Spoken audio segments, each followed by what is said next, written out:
Ya, jadi kita semua sudah tahu bahwa 75 pegawai KPK nonaktif atau yang populer disebut Novel Baswedan dan kawan-kawan telah melaporkan atau mengadukan pimpinan KPK dan pimpinan BKN ke Ombudsman pada bulan Mei 2021 kemarin atas dugaan telah terjadi penyimpangan dalam proses tes wawasan kebangsaan dalam rangka pengalihan status pegawai KPK menjadi aparatur sipil negara atau ASN. Nah, terhadap laporan atau pengaduan Novel Baswedan dan kawan-kawan ini, pimpinan dan seluruh komisioner di Ombudsman telah merespons dengan melakukan serangkaian investigasi. Dan investigasi yang dilakukan oleh Ombudsman itu telah menghasilkan sebuah laporan hasil pemeriksaan akhir yang telah diumumkan pada tanggal, kalau saya tidak salah, tanggal 21 Juli kemarin, yang begitu boleh dikatakan menghebohkan. Ya.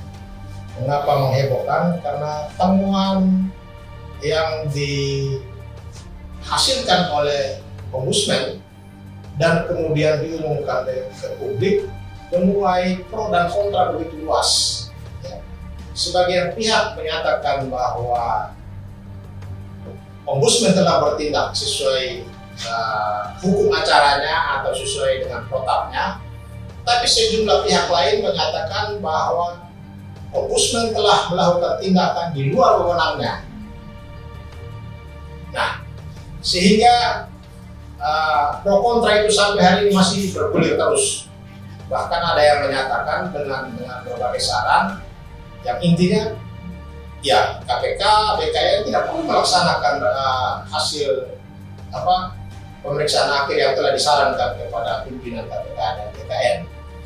Nah, setelah saya pelajari, saya berada pada posisi pihak yang menyatakan bahwa pimpinan Ombudsman ya atau mereka yang telah melakukan pemeriksaan terhadap pengaduan Novel dan kawan-kawan ini sudah terjebak dalam tindakan atau sikap-sikap yang melampaui kewenangannya.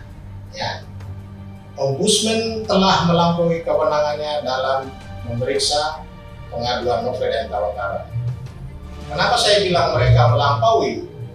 Pertama, karena kalau kita melihat undang-undang tentang pelayanan publik, ya, sebagai hukum acara yang menjadi pedoman Ombudsman dalam melakukan tugas-tugasnya, maka baik proses pembentukan kebijakan berupa Perkom nomor 1 tahun 2021 tentang pengalihan pegawai KPK menjadi ASN, kemudian proses pelaksanaan dari peralihan pegawai KPK pegawai KPK menjadi ASN, dan tahap penetapan hasil tes wawasan kebangsaan itu bukan ranah Ombudsman. Ya. Karena ranah Ombudsman adalah tentang pengadaan barang, jasa, dan pelayanan administrasi yang sudah diperinci di dalam Undang-Undang tentang Pelayanan Publik. Jika kita mengacu kepada Undang-Undang Pelayanan Publik, maka 3 poin temuan yang dikatakan oleh Ombudsman sebagai telah terjadi penyimpangan itu, sesungguhnya hal itu bukan wewenang mereka. Mengapa bukan wewenang mereka? Pertama, baik menurut pasal 24A Undang-Undang Dasar 45, ya, maupun menurut pasal 31 Undang-Undang Mahkamah Agung, ya, kemudian juga masuk kepada Undang-Undang tentang Administrasi Pemerintahan. Di situ ditegaskan di dalam Undang-Undang Dasar 45 pasal 24A itu dikatakan bahwa Mahkamah Agung berwenang untuk menguji peraturan perundang-undangan di bawah undang-undang. Kalau kita bicara peraturan perundang-undangan di bawah undang-undang, maka Perkom nomor 1 tahun 2021 menjadi domain Mahkamah Agung. Ya. Hanya Mahkamah Agung lah yang punya wewenang untuk memeriksa baik proses pembentukannya maupun substansinya, apakah bertentangan dengan undang-undang atau tidak. Tetapi di sini justru ini telah dimasuki oleh Ombudsman. Wilayah Mahkamah Agung sudah mereka masuki. Itu satu. Yang kedua, di dalam kaitannya dengan proses pengalihan pegawai KPK menjadi ASN, ya kemudian sampai dengan penentuan tes wawasan kebangsaan, itu kan kaitannya dengan manajemen di Badan Kepegawaian Negara yang jika terjadi penyimpangan-penyimpangan, maka ini menjadi wewenang Komisi Aparatur Sipil Negara atau ASN, sebagaimana wewenang itu diberikan oleh Undang-Undang tentang Aparatur Sipil Negara. Jadi ini jelas telah diatur di dalam undang-undang. Belum lagi kalau kita masuk kepada undang-undang tentang administrasi pemerintahan. Undang-undang administrasi pemerintahan nomor 30 saya lihat ya. Undang-undang administrasi pemerintahan nomor 30 tahun 2014 itu malah lebih ekstrim lagi ya penegasannya.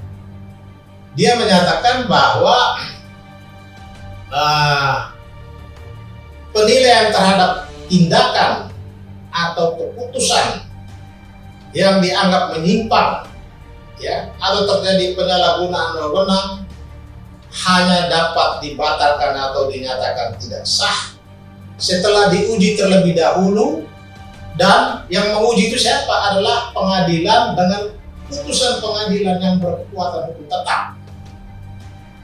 Artinya Komisi Ombudsman dalam penilaian tentang bahwa ini melanggar hukum, ini KPK melakukan penyalahgunaan wewenang, pernyataan ini terlalu prematur karena lembaga yang punya kewenangan seperti Mahkamah Agung, ya, Komisi Aparatur Sipil Negara sampai saat ini belum menentukan apakah ini terjadi pelanggaran atau tidak, apakah ini masuk dalam tindakan sewenang-wenang atau tidak. Sehingga dengan argumentasi yuridis seperti ini, lembaga ombudsman berada dalam posisi sangat berbahaya karena sudah mendeklar suatu hasil temuan tetapi landasan hukumnya lemah. Ini akan terjadi, bisa saja kalau diteruskan akan terjadi perselisihan antar lembaga negara, ya. Ombudsman bisa saja berseteru dengan Mahkamah Agung, ya, karena kewenangannya terjadi. Kalau di dalam Undang-Undang Administrasi Pemerintahan itu disebutkan sebagai tindakan sewenang-wenang, tindakan melampaui wewenang, atau mencampur adukan wewenang. Karena tindakan melampaui wewenang, tindakan mencampur adukan wewenang, dan tindakan sewenang-wenang ini adalah perbuatan yang dilarang oleh Undang-Undang Administrasi Pemerintahan. Maka untuk mengujinya itu kita undang-undang ini serahkan kepada pengadilan yang menentukan, bukan ombudsman. Karena itu, berdasarkan pasal 26 Undang-Undang tentang ombudsman, ketika ombudsman masuk pemeriksaan substantif, maka dia berada pada pilihan apakah menyatakan diri tidak berwenang atau melanjutkan. Nah, jika kita merujuk kepada ketentuan pasal 24A Undang-Undang Dasar 45, ya, kemudian pasal 31 Undang-Undang Mahkamah Agung, ya, kemudian pasal 17 Undang-Undang tentang Administrasi Pemerintahan, maka begitu ombudsman masuk kepada pemeriksaan substantif, dia harus menyatakan diri kami tidak berwenang, karena kewenangan itu ada pada lembaga ini, Mahkamah Agung dan Komisi Aparatur Sipil Negara.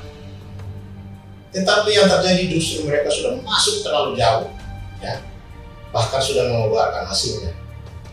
Itu persoalan pertama. Persoalan kedua menyangkut penilaian ombudsman tentang Perkom nomor 1 tahun 2021 tentang pengalihan status pegawai KPK menjadi ASN dianggap menyalahi peraturan Komisi Pemberantasan Korupsi nomor 12 tahun 2014. Di sini saya lihat terjadi sikap ketidakhati-hatian ombudsman dalam memaknai produk hukum antara peraturan Komisi Pemberantasan Korupsi dan peraturan pimpinan Komisi Pemberantasan Korupsi. Karena di dalam di dalam peraturan Komisi Pemberantasan Korupsi nomor 12 tahun 2018 itu ternyata beda, terjadi perbedaan yang sangat substantif, di mana peraturan Komisi Pemberantasan Korupsi masuk dalam kategori peraturan perundang-undangan. Karena dia bersifat mengikat keluar seluruh rakyat Indonesia, termasuk kita ini diikat. Kita harus tunduk kepada Perkom nomor 1 tahun 2021 ini. Tetapi peraturan pimpinan komisi menurut peraturan KPK nomor 12 tahun 2018 itu dikategorikan sebagai peraturan yang hanya bersifat mengikat ke dalam. Sebagai peraturan yang bersifat mengikat ke dalam, maka peraturan pimpinan komisi ya wajar harus disosialisasikan, bahkan pendapat dari internal KPK pun jika dimungkinkan atau perlu ya didengar, karena itu menyangkut kepentingan internal KPK.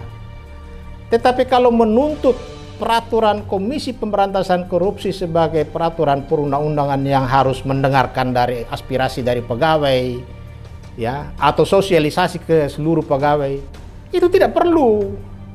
Karena yang diharuskan oleh peraturan Komisi Pemberantasan Korupsi nomor 12 tahun 2014, ya, di situ dikatakan bahwa dalam hal peraturan komisi, ya, bersifat eksternal, artinya bersifat keluar seperti Perkom nomor 1 tahun 2021, maka wajib memperhatikan aspirasi masyarakat.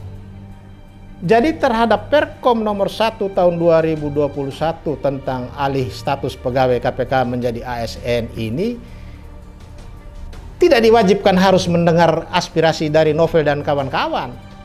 Tetapi aspirasi yang diwajibkan oleh peraturan KPK nomor 12 tahun 2014 itu aspirasi masyarakat, aspirasi seluruh rakyat Indonesia. Dan aspirasi itu kan bisa dilihat dari bagaimana pendapat masyarakat di media, banyak sumber lah. Tidak harus dengar rakyat ini satu persatu. Dan karena itu posisi peraturan KPK nomor 1 tahun 2021 sampai saat ini sah sebagai peraturan perundang-undangan yang mengikat.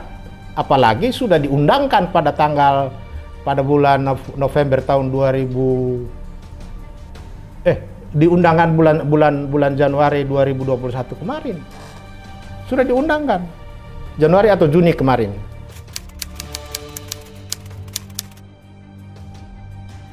Ya, memang di dalam ketentuan undang-undang tentang ombudsman itu disebutkan bahwa rekomendasi itu mengikat. Tetapi sifat mengikatnya itu mengikat secara moral. Karena tidak punya kekuatan untuk dipaksakan pelaksanaannya. Rekomendasi itu kan artinya pendapat, kesimpulan, dan saran dari ombudsman tentang hasil pemeriksaannya untuk dilaksanakan oleh penyelenggara pelayanan publik, ya, yaitu instansi pemerintah, BUMN, dan lembaga-lembaga lain yang dalam aktivitasnya dibiayai oleh APBN atau APBD. Jadi rekomendasi itu apapun isinya tidak mempunyai kekuatan untuk dipaksakan pelaksanaannya, tidak bisa dieksekusi. Jadi non executable.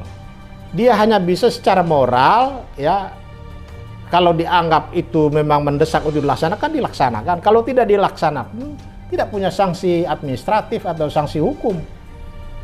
Karena menurut aturan itu hanya dipublish bahwa pejabat ini tidak melaksanakan rekomendasi ombudsman. Apalagi makin terlihat bahwa penyalahgunaan wewenang yang dilakukan oleh ombudsman dalam menangani kasus ini sudah nyata. Ada dua lembaga negara, yaitu Mahkamah Agung dan Komisi Aparatur Sipil Negara, yang kewenangannya diambil alih oleh ombudsman, mencampur adukan. Dia tidak bisa memilah mana wilayah Mahkamah Agung, mana wilayah Komisi Aparatur Sipil Negara yang tidak boleh dimasuki, dan mana wilayah ombudsman. Ini semua diterabas. Sehingga masyarakat akan menilai siapa yang melakukan maladministrasi. KPK kah, BKN kah, atau ombudsman sendiri. Karena untuk menentukan peraturan Komisi Pemberantasan Korupsi nomor 1 tahun 2021 itu sah atau tidak, ya, menyalahi peraturan yang lebih tinggi atau tidak, menyalahi bertabrakan dengan peraturan Komisi Pemberantasan Korupsi nomor 12 tahun 2018 atau tidak. Yang punya kewenangan menilai itu ada pada Mahkamah Agung. Dan kedudukan Mahkamah Agung sangat konstitusional karena didukung oleh pasal 24 UUD 45, pasal 31 Undang-Undang Mahkamah Agung, dan pasal 19 Undang-Undang tentang Administrasi Pemerintahan. Ketiga undang-undang ini secara tegas menyatakan bahwa hanya Mahkamah Agung lah atau hanya badan peradilan lah berdasarkan putusan yang berkekuatan hukum tetap yang bisa menyatakan ini tidak sah produk hukum ini tidak sah peraturan perundang-undangan ini. Dan ini yang apakah tidak dibaca oleh Ombudsman atau mereka tutup mata terhadap hukum positif yang harusnya menjadi dasar dalam setiap langkah yang mereka ambil. Tidak ada satu ketentuan pun yang memberi wewenang kepada lembaga yang disebut Ombudsman ini untuk menilai sah tidaknya suatu peraturan perundang-undangan, apalagi menyuruh supaya ini diperbaiki. Untuk memperbaiki sebuah ketentuan peraturan perundang-undangan, katakanlah untuk memperbaiki Perkom nomor 1 tahun 2021, itu sangat tergantung kepada bagaimana kebutuhan di KPK saat ini. Kalau Pak Firly menganggap peraturan ini sudah tidak bisa menjawab kebutuhan di KPK dan kebutuhan masyarakat, besok pun Pak Firly bisa merubah. Tapi tidak berdasarkan saran dari Ombudsman, tidak berdasarkan tuntutan dari Novel Baswedan dan kawan-kawan. Kalau terdapat penyimpangan, ujilah ke Mahkamah Agung. Kalau dianggap undang-undang revisi undang-undang KPK kemarin menyimpang dari undang-undang, ujilah kepada Mahkamah Konstitusi.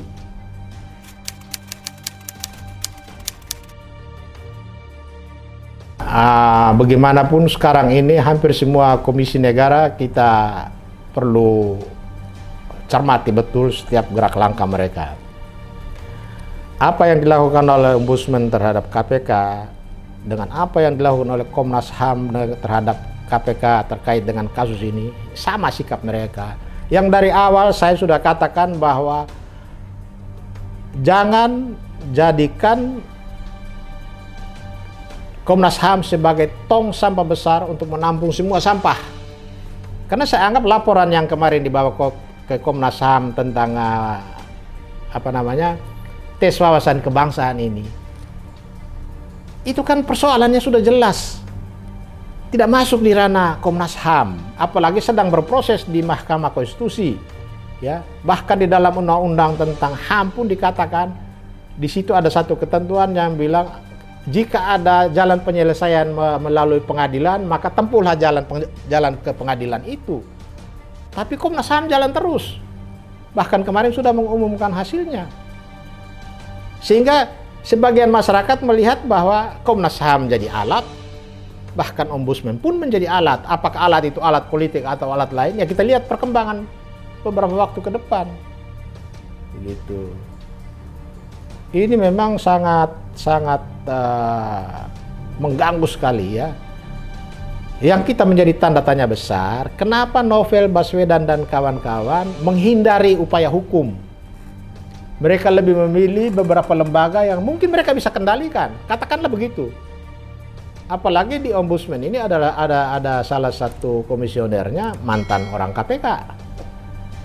Bisa saja ada andil-andil tertentu, andil-andil khusus dalam memainkan, menggeser, mencampur adukan wewenang dan segala macam. Yang penting tujuan tercapai.